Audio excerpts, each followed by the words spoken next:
Exercise 5.5 Problem 6 Discussion. Find the values of p for which the straight lines 8px plus 2 minus 3p into y plus 1 equal to 0 and px plus 8y minus 7 equal to 0 are perpendicular to each other.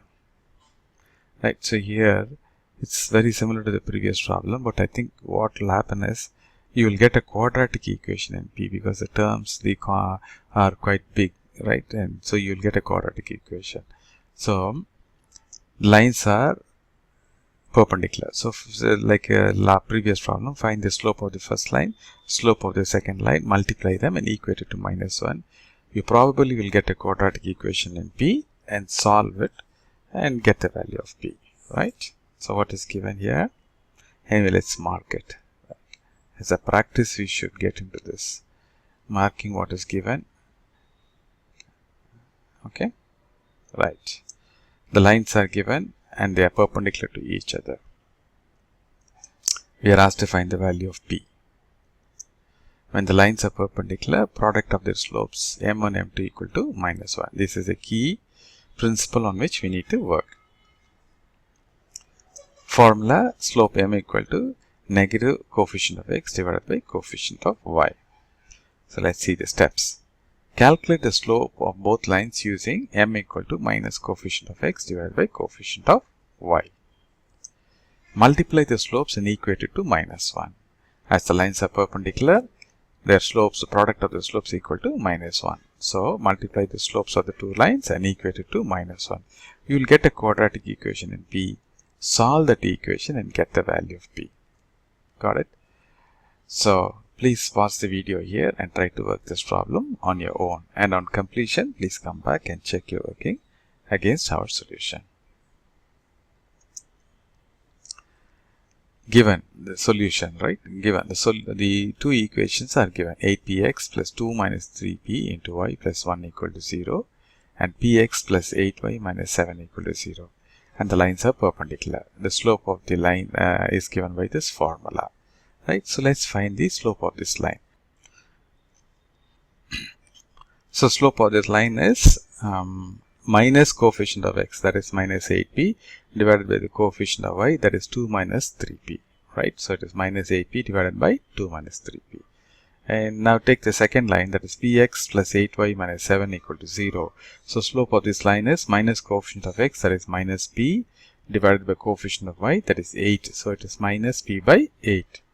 And we know as the lines are perpendicular, the product of the slopes will be equal to 1.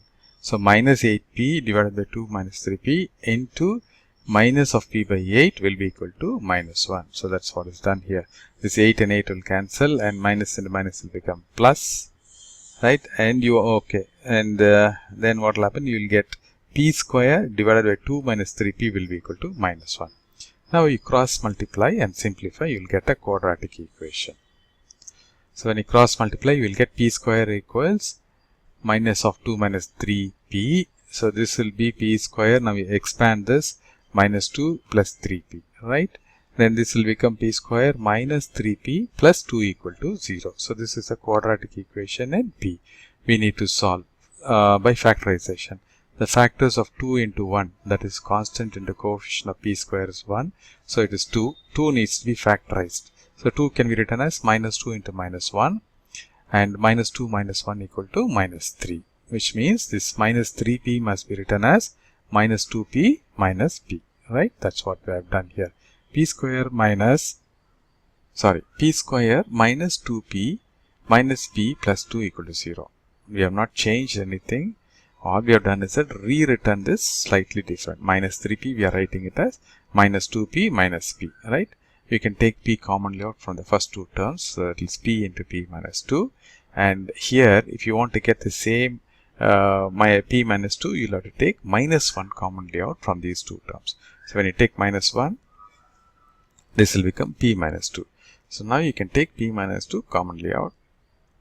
It becomes p minus 2 into p minus 1. So a product of two terms equal to 0. Then either this is 0 or this is 0. If this is 0, you'll get p equal to 2. If this is 0, you'll get p minus 1 equal to 0 or p equal to 1. Thus, the values of p are 1 or 2 for which the two equations are perpendicular. Okay, I hope I made it clear. Anyway, let's recap. So find the equation, the equation is in the standard form. So find the slope of the first line, slope of the second line, and multiply them and equate it to -1. You'll get a quadratic equation in P. Solve that and get the value of P. Right? Very simple, isn't it? It takes little more working because you get a quadratic expression. Right? Okay, so I hope I made it clear. If not, please look at the video one more time. Thanks for watching this video.